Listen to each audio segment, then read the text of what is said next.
Alright guys, welcome back. So today we're continuing with Neca's 2012 Teenage Mutant Ninja Turtles and we're taking a look at Michelangelo. Not my most favorite iteration of Mikey. I think they lean a little bit too heavy into the dumb slash goofball aspects, but it is pretty hilarious when he does say something random or stupid and to see the other turtles' reaction to it. So that is pretty funny. It'll be interesting to take a look at this and see if he fares better than Raphael in terms of screen accuracy. So, without further ado, let's crack this package open and see what we get inside. Taking a look at the package, you can see that nice comic style art again on the front. Michelangelo is number 2, Teenage Mutant Ninja Turtles. At the back, same bio, just in case you want to read it. At the bottom, you have the legal info. On the side, you see that nice comic art again, and once you put the other boxes in line, you can get more of that picture going on there. Does look pretty cool. Inside the flap on Mikey, he does have a really cool graphic there. So yeah, I went and double checked, and they're actually the graphics for their skateboards.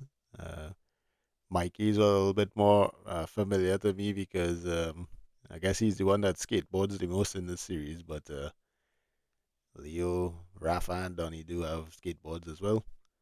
So it is indeed the graphics that are on the skateboards. So my bad. And you can see Mikey looking all nice inside there. So let's get him out of here.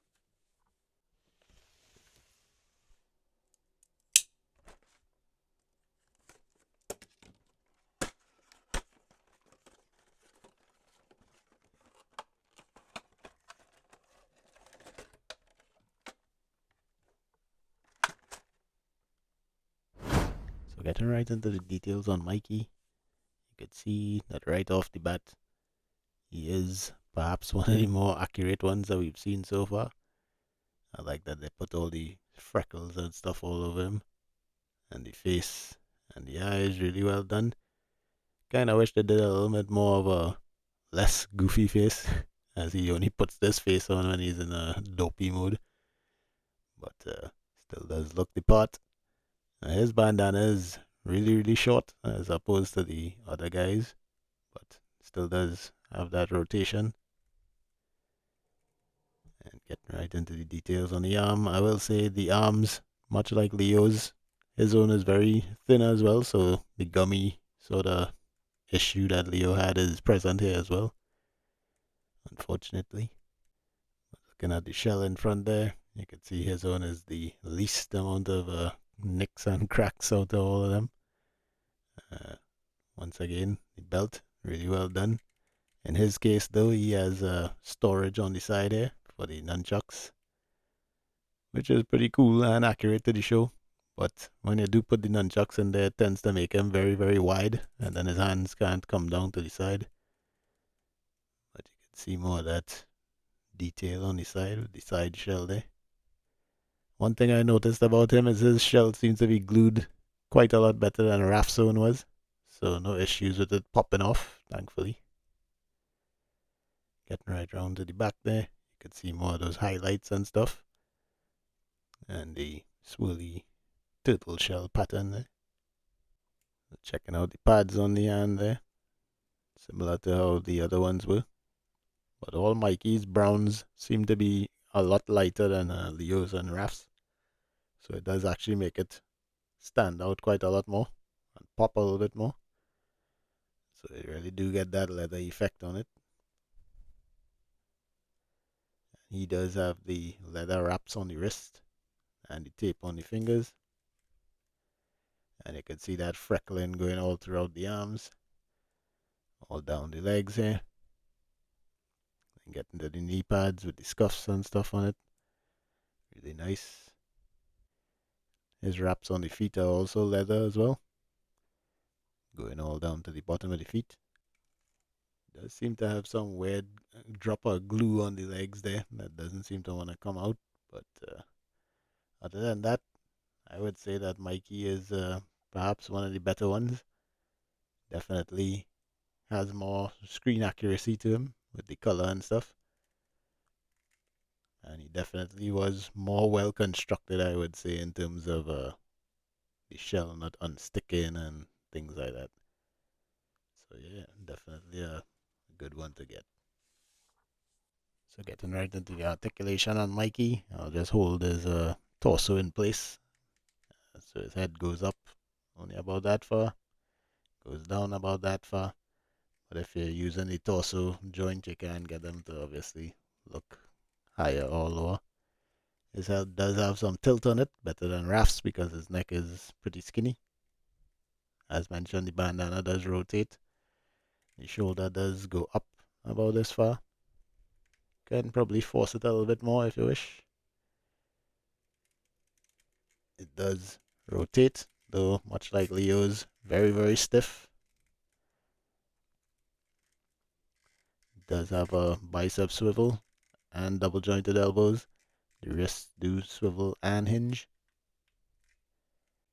He has a torso joint similar to the others, and it crunches forward about that far and goes back not really much at all because of the shell.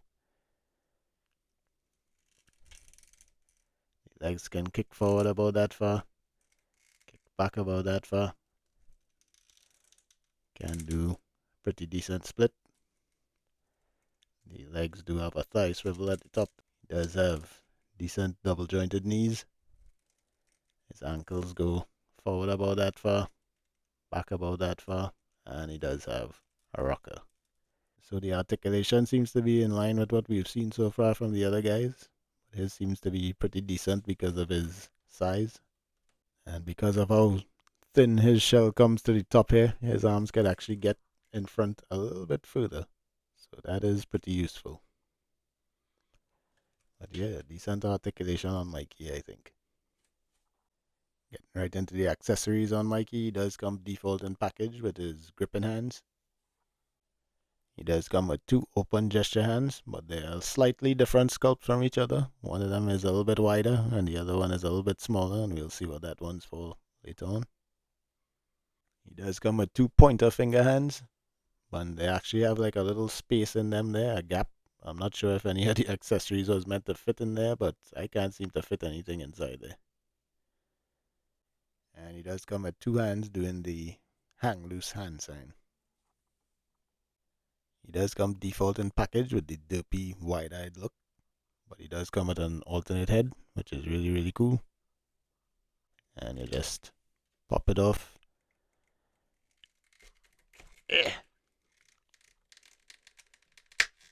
And pop it on. I should be telling you all to be heating these things up, but and that alternate head does look really cool. The better of the two, in my opinion. He does come with two pairs of nunchucks, both with metal chain, which is really nice. And these are detailed quite similarly to how Leo's and Raph's are, with the little yellow band in there. But his nunchucks can actually pop apart at the chain, which makes it easier to get in his hand and stuff. So that is pretty cool. To get the nunchucks in your hand, you simply pop apart one side, slip it through the underneath, and slide it up. And his hand actually grips the weapon very tightly, so he doesn't have any problem there. And then once not in use, you can slip the nunchucks into the holster on the side there. I put them together like this, kind of turn them upside down and get the chain through there. And slide them from the bottom just to avoid any rubbing of the paint and stuff. And they fit pretty well inside there. The only problem I would say is they can't bring his hand down to the side once those are inside there. So be wary of that. And look at that. There's not many Mikey figures out there that could actually achieve this pose, so this is pretty cool in my opinion. So in the show, Mikey's weapon does transform into a Kusarigama. So a blade pops out the handle and the chain is able to extend. So they did give us a full metal chain like that. And of course, you apply it by popping out one end, popping that into the end of the Kusarigama, And then you can pop out that end, slide it into his hand.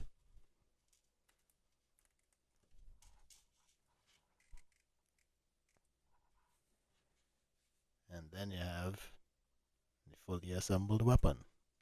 Really cool, I think. Mikey does also come with the same slice of pizza as we've seen before, and it does fit in that gripping hand like before. He also does come with the same T-phone that we've seen before, as well as the same smoke bomb. Can hold the smoke bomb in the regular open gesture hand. And as mentioned before, he does come with a slightly smaller open gesture hand, and that could actually grip the T-phone. So out of all the turtles, he's the only one that could actually hold that phone properly. And lastly, Mikey does come with the best accessory, which is a small figure of Ice Cream Kitty, who's his pet cat that got mutated and mixed with ice cream. So, yeah. He pretty much chills in their freezer right through. But he is painted really, really well.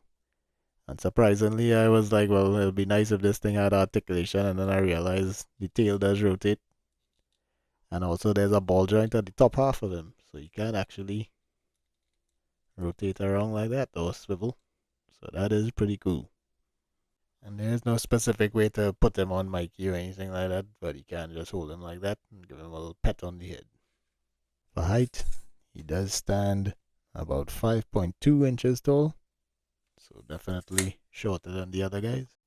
He is next to McFarlane Nightfall Batman, Marvel Legends Captain America, Jada Toys Ken, and SHF Daima Goku, Black Series Mando, and finally Neca 2012 Leo and 2012 Raph. So in closing, I think Mikey is the best out of the three we've taken a look at so far. He definitely does have some flaws though, obviously, with the gummy joints at the elbow, but I'm not sure how else they could have rectified that because the arms are kind of thin. His are even thinner than Leo's, so I kind of let it slide. Other than that, I don't really have any issues on Mikey. His shell is not coming apart like Raph did, and he doesn't have any weird katana holster issues or things like that. So he is actually the better one out of all so far that I've taken a look at. And also, I do like his accessories with the Ice Cream Kitty and the nunchucks and the Kusari Gamma. So, enjoying those and photographing those as well. Next up, we'll be taking a look at Donnie. And I also have Shredder on order, so should be here sometime soon. Nonetheless, hope you all enjoyed this review. Hope this helped anybody who was on the fence about getting this figure. And until next time, y'all take care.